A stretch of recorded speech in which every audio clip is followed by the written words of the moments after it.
bienvenue au Jardin d'Hélène. Aujourd'hui, j'avais envie de vous parler des feuilles de tilleul. Comme il fait froid, elles arrivent seulement maintenant, mais c'est justement le moment de les consommer parce qu'elles sont encore très tendres.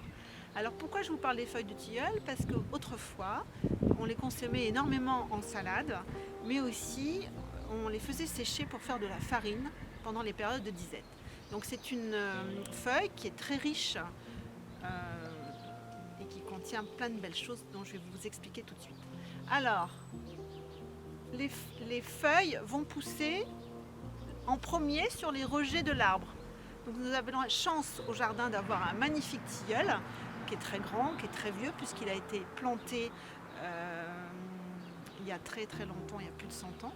Mais ces rejets sont intéressants parce qu'en fait les feuilles, vous voyez, elles sont encore complètement vertes, très tendres et très faciles donc à récolter et après à consommer.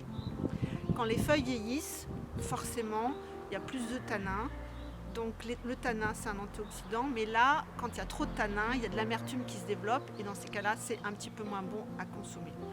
Alors la feuille de tilleul en salade, crue comme ça, après vous vous accommodez avec la vinaigrette que vous voulez, c'est un pur délice.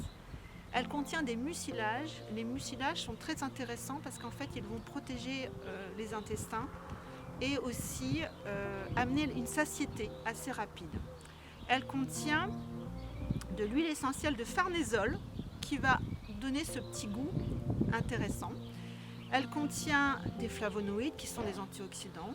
Elle contient aussi de l'acide caféique. Alors ça n'a rien à voir avec la caféine, mais cet acide caféique va être aussi un antioxydant.